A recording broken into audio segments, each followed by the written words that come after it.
All right, it's 7:05 PM. We'll call the meeting to order. Has the meeting been properly noticed? Yes, it has. All right, moving on to recognitions. Anybody from the board have anything? All right, anybody from the audience have anything?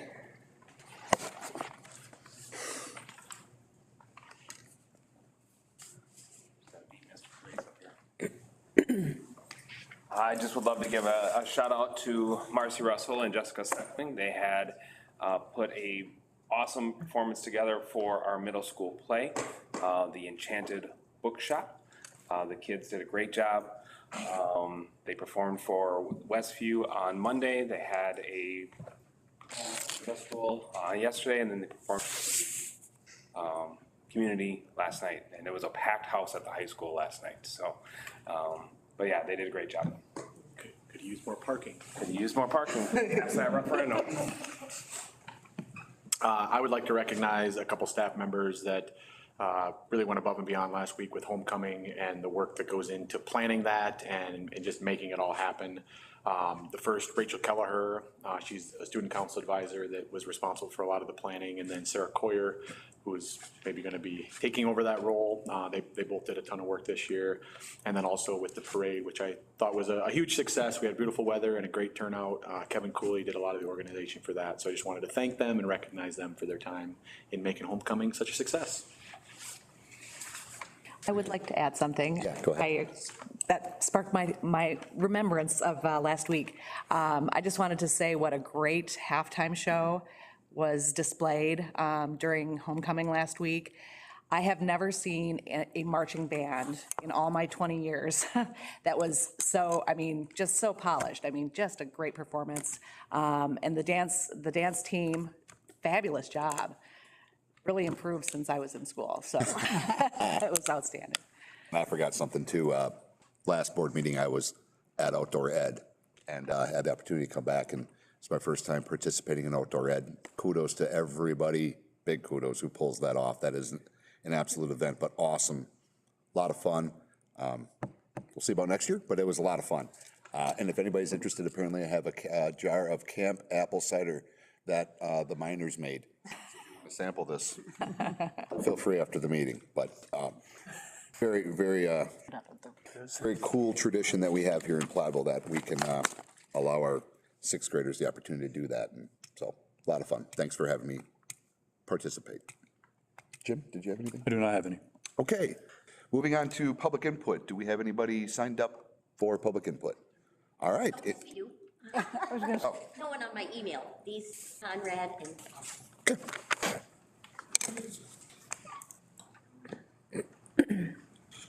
Well, I'm Conrad Osborne.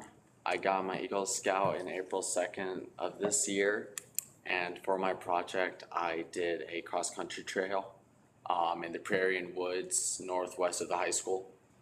And on the referendum sheet I saw that the football field was on top of my trail. And so I went to the referendum last night, talked to the engineers, and it's still unknown. But if the referendum does get passed, there's a gap in between the football field and the soccer field north of the high school. And if the gap there stays the same, my trail will be destroyed. And I'm just gonna say I would like it to not be destroyed. Worked on it that was part of the requirement to get to Eagle. Worked 5 years to get to that point, and it's just one thing that I could do for the community to make an upgrade into our school, and I would like for it not to be destroyed. That's it. Thank you. Is that the only? Okay. So Tom or Osborne. So here was kind of three people. One is mom, just because it means a lot to him. So I know the mom vote doesn't hold a lot of weight, but that's all we'll say about that. Second, just as a community member, I think we as a community want to support young folks, especially trying to improve and doing good for the community, and then having that hard work not be shown anymore. With his project, it'll be around for 2 years by the time they start construction. And I know we did not get a straight answer of whether they're gonna have to cut down part of those woods or not. So it's kind of, as the referendum passes and as we're into those meetings, are there ways to shift things? Because I know a lot of those things aren't finalized. And then the third part coming in is just as a cross-country coach. We've had middle school cross-country now for 5 years. We just finished up our 5th season. The first season, I was not a coach, but they basically was like, okay, let's find meets and let's go. The second season, I helped out as a parent volunteer and just tweaked some things in the schedule, learned that we should probably go where our high school is, so parents with middle schoolers and high schoolers aren't split on weekends and on those meets. And then I was a coach for the past 3 years, and we have increased, or we have promoted the sport to now that we have our own meet. We had one home meet that third year at the high school.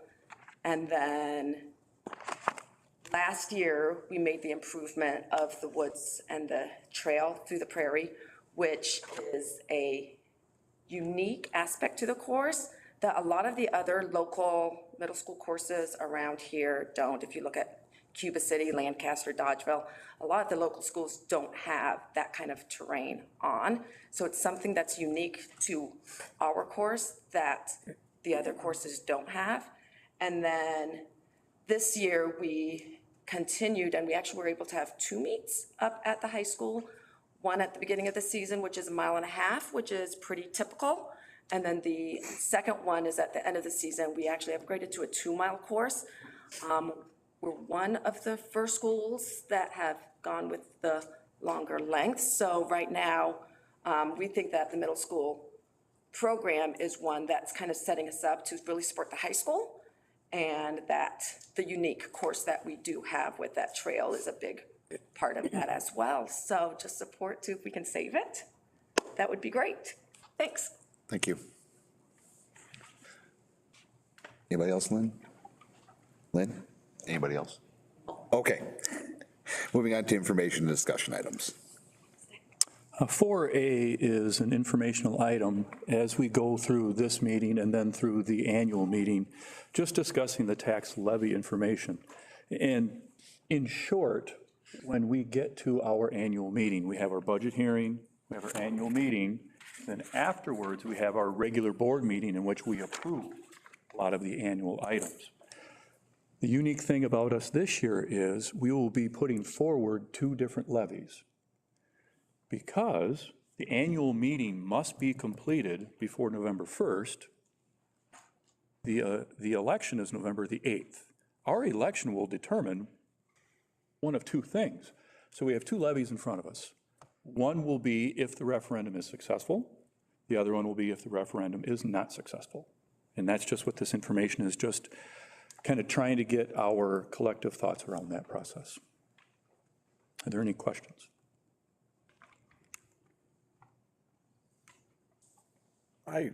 I'm curious. I was thinking that our Fund 80 was like 80,000. So how's it going down? There's one of those expenses that has been reduced. And I think Dimitri can speak to that when we go through those items later. Off the top of my head, I can't. I don't know exactly what it is, but there is one of them. I had the same question when business office was working with me on it. Okay.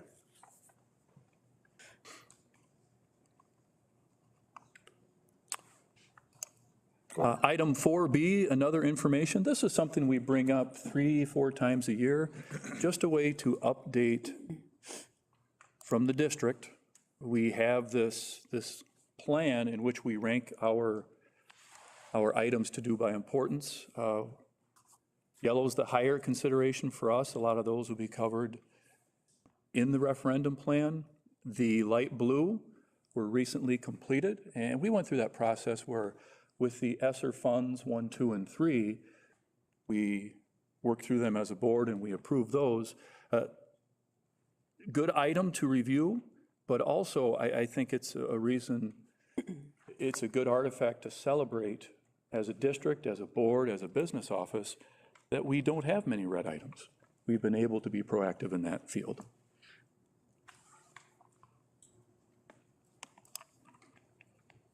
All right, let's move on to adoption of the consent agenda items. So in the consent agenda, we have meetings September 28th, September 22nd. We also have donations totaling $7,530.66 for the months of August and September of 2022. You can open that document and see the variety of donors, of which we're very grateful for their faith in our students.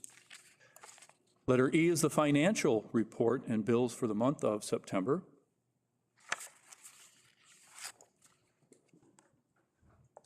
Total receipts for September 2022, $1,657,325.09. Total disbursements, $1,639,923.19, and then all of the line items to follow. Letter F are some policies coming through the policy committee, 800s. There is a special note, policy 831, there was a discussion at the committee to, let's pull that out, let's research some language, and maybe bring it back at the next policy committee. At that time, Officer Josh, not this Officer Josh, CRO Officer Josh was also at the outdoor ed. And so I did some independent research, and I fully support the recommendation, which was, let's include those look-alike tobacco products. So that's noted with an asterisk, and you can see that in the new policy in front, that has been added. Everything else is the same as has been forwarded. So moved. Second. Motion by Kurt, second by Ben to approve the items on the consent agenda. Any questions or discussion on those? Hearing none, we will vote. All those in favor say aye. Aye. Those opposed? Motion carries. Looking for adoption of the agenda. Motion and second. So moved. Second. Motion by Betsy, second by Jessica to approve the agenda. Any questions or comments on that? Hearing none, we'll vote. All those in favor say aye. Aye. Those opposed? Motion carries. On to action items. Meeting chairperson. We have an agreement with Dr. Giacono to be the chairperson for our annual meeting. So moved. Second. Motion by Kurt, second by Jen to approve Dr. Joe for the chairperson for the 2022-23 annual meeting. Any questions or comments on that? I would just like to personally thank Dr. Joe for agreeing to or participate in this. I'm sure he knows what he's getting himself into, but thank you, Dr. Joe.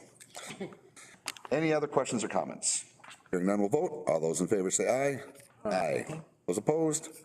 Motion carries. Annual meeting recommendations. This is also an annual expectation, state statute, that will be covered at that annual meeting and then with the regular board meeting to follow. But we are also approving them now, so we are prepared for that. And it's just the general recommendations of the board, those 4 items that are laid out in front of us. So moved. Second.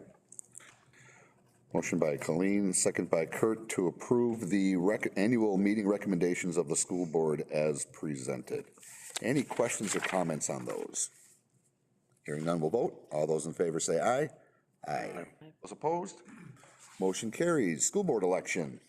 Another item that we have to handle regularly, in which it's November, for the Platteville Journal in November, we need to note that we're going to have a board election.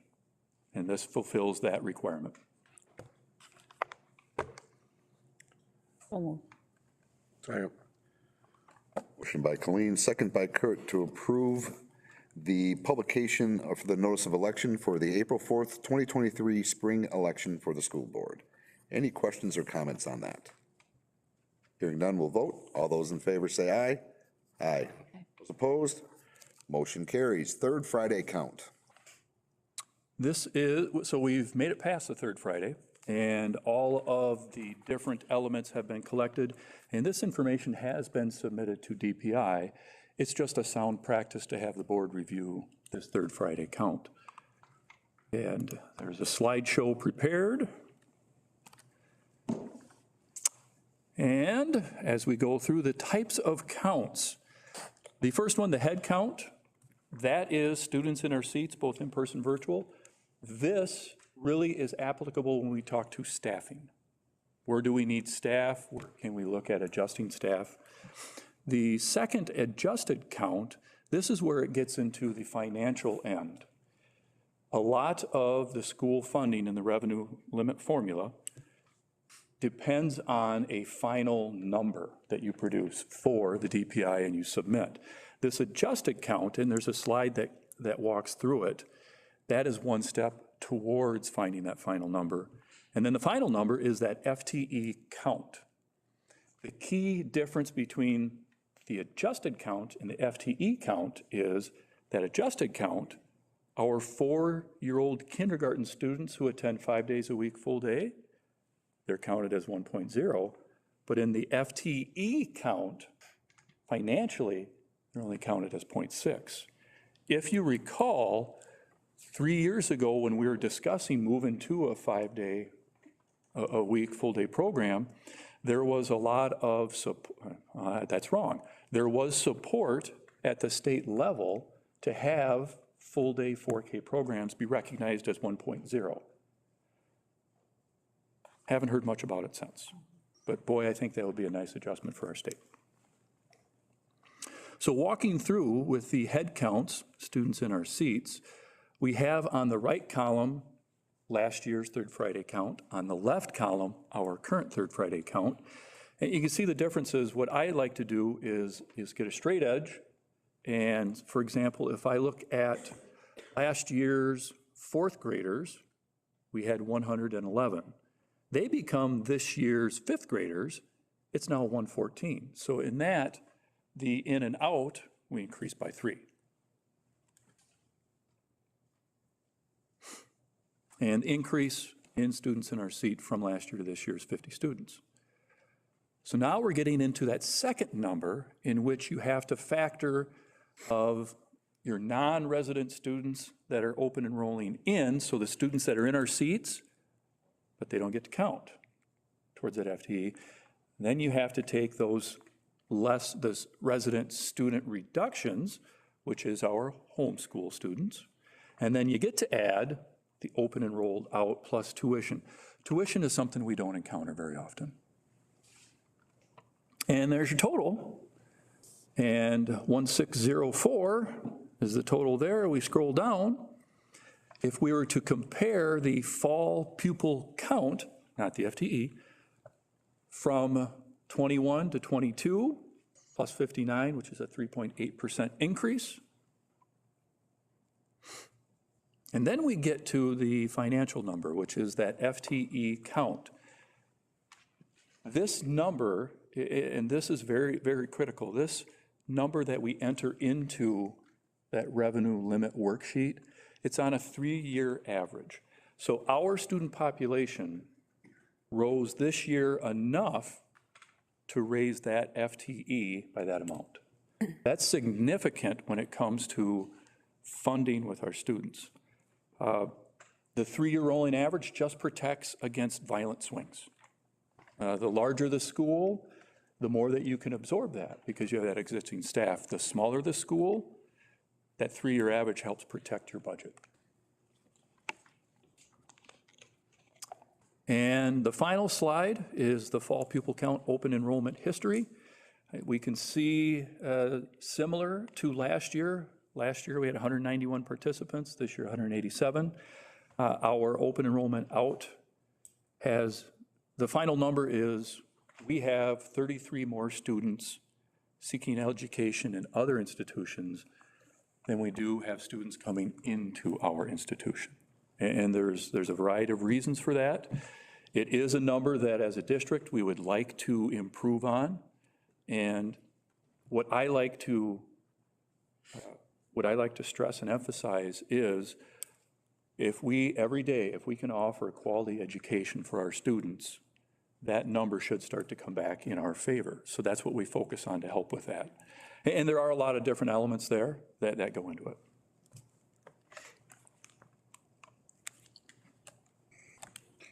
Any questions about the third Friday count?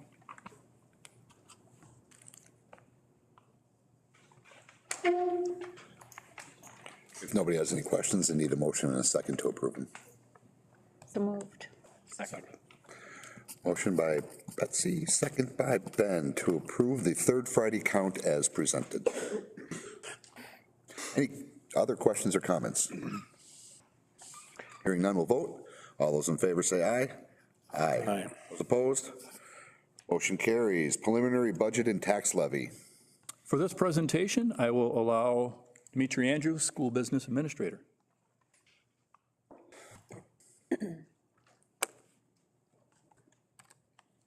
This is the 22-23 preliminary budget. The final piece of the budget puzzle comes October 15th every year, which that comes a day early this year because the 15th is a Saturday, and already got an email from DPI that we can expect to get our state aid number on Friday, October 14th.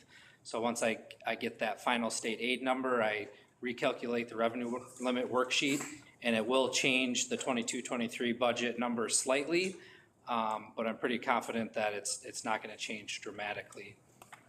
So on the second slide, this is a comparison of the Fund 10 first revenues, the 21-22 actual revenues, and then the 22-23 budget numbers. They are going down by almost $1 million, 4.3%, and that's mostly due to the ESSER funds that were spent last year on the HVAC upgrades, the reading curriculum. The federal ESSER funds is pretty much all of that. And the same thing with the expenses. Last year, 20.9 million, 20.7 million expected this year. That's going down as well. But if you look at the 21-22 actuals for revenues minus expenses, we are adding to our fund balance because there was more revenues than expenses. And that's mostly due to the federal ESSER funds that come up later that do run out at a certain time, at a certain point soon. On slide 3, just kind of a summary, presenting a balanced budget for 22-23. There's a decrease in the property tax rate and an increase in general state aid. So if all things are equal, if you get more state aid, typically property taxes are less. Another thing that affects how much revenue the district gets is equalized property values. And usually we budget for those to go up about 2 to 3% per year. This year, they went up 13%. And I looked back and I don't know if that's ever happened before. And it's that way across the state. It's not like it's just Platteville, but equalized property values have gone up across the state and here. And when that happens, it lowers the overall tax levy mill rate because there are more taxes to spread out our levy. The decreases in the budget, like I mentioned, are mostly due to the ESSER projects, reading curriculum, airflow improvements. And then there's a fiscal cliff that you may have heard other people talk about, and that just refers to that these federal ESSER funds, schools have been receiving them since 2020. They will run out in September 2024. But I really think of that as running out at the end of the 23-24 school year. Because September 2024, that's really only July, August, and September in the 24-25 school year. So our money, federal ESSER money, will probably be all spent by June 30th, 2024, is really that fiscal cliff of that money's gone. And that's why we tried to do a lot of those expenses with one-time expenses, knowing that that money's not going to be there in 24, 25. Some of the major things in this year's budget that weren't there last year were adding a middle school guidance counselor, a middle school STEM teacher, and an additional first grade teacher due to the large class size in first grade. There's also been increases in special education personnel like special ed assistants due to an increase in student needs. And then roofing upgrades is just one of the major maintenance upgrades that we are tackling this year. The fourth slide talks about the tax levy. There are different levies for each fund. Fund 10 is the main one, and that one is going down again because of more state aid. The non-referendum debt, that is a type of debt service fund that is staying about the same as last year. Fund 39 is referendum debt service. So that's where the 2015 referendum debt payments come out of, as well as if there's a past referendum this November, that's where that goes into as well, the debt payments for a referendum or a debt defeasance. The capital expansion fund is zero because we currently don't have a capital expansion going on right now. If the referendum does pass, that's the in and out fund for the payments to the contractors. The community service fund is a $60,000 levy, and I can go into a little more detail on that in a minute. So the total school tax levy is expected to be about 8.6 million, and that will change slightly in the next few days before the October 26th annual meeting and budget hearing. But I am confident that the total mill rate will be less than 805. And right now the estimate is 7.61. And again, that's because of the equalized property values being higher, the more state aid, and our enrollment going up as well has a big impact on that. Again, this is the preliminary budget and tax levy. It's the best information we have right now. We're still waiting on the official state aid number. The total tax levy amount is less than the 2021 school year, but more than the 21-22 school year. So if you compare to 2 years ago, it's actually about the same. This year is going to be about 8.6 million for the Fund 10 tax levy, and 2 years it was 8.7 million. So Jim, if you want to go to the other document, please go and go to page 4, zoom in a little bit. I'll answer Kurt's question about Fund 80. So Fund 80 is our community service fund. It's a separate levy, and there's only certain things that you can run through that fund. The two main things is we have a weekend housekeeper and then our community resource officer. So the reason why we do not need to levy as much in that fund is because there's a fund balance, and that's that this year it's $44,634 is the ending fund balance as of June 30th, 2022. The expenses for this year is about $82,000. So we don't need to levy $80,000 again. We're gonna purposely lower that fund balance to not tax as much. Does that answer the question? Yep. Are there any other questions? Just a point of clarification. The preliminary proposed tax levy that you have there with a mill rate of 761, that includes a potential passing of the referendum. That is all included in that, correct? Correct, yep. Thank you. Should we state that one more time? Thank you. Any other questions about the 2022-23 preliminary budget and tax levy? Otherwise, we need a motion and a second. So moved. Second. Motion by Kurt, second by Colleen to approve the 2022-23 preliminary budget and tax levy as presented. Any other comments, concerns, questions? Hearing none, we'll vote. All those in favor say aye. Aye. Aye. Those opposed? Motion carries. On to early college credit. So this needs board approval for our students to be eligible to take these classes in the spring of 2023. There's a document there that kind of lays out these classes that they're eligible for. Please note, these are classes that the students have a chance to attend. This doesn't guarantee that they have a spot in that class. There are a couple of factors that play into it. At the college level, maybe the class is full, so they will not accept high school students. Maybe the schedule conflicts with something that the student has that they just can't make it fit. So what we do is apply for enough.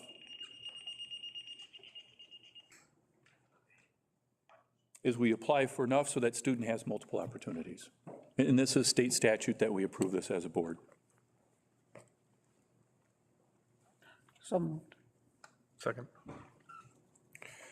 Motion by Colleen, second by Matt, to approve the spring 2023 ECCP SCN College Edge Up Education application request as presented.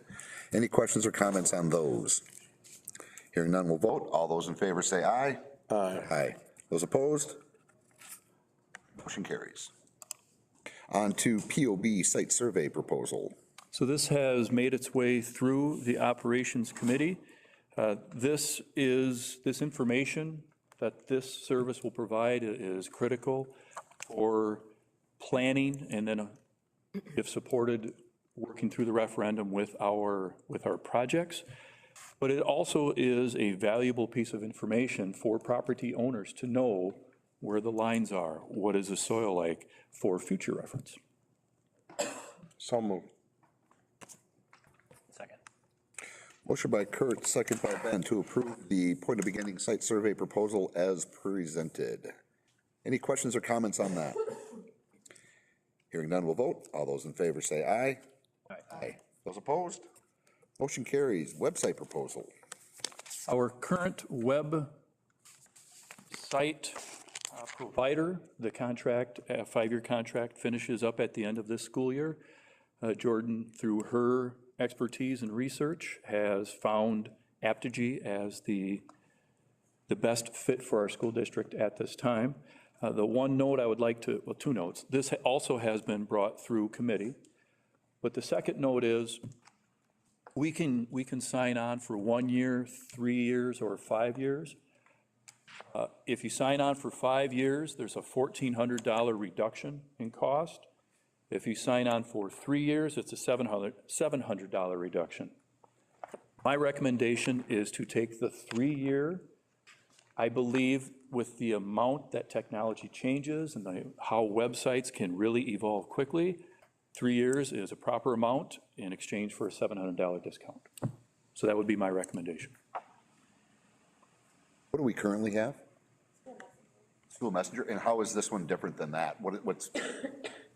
So this one offers a lot more of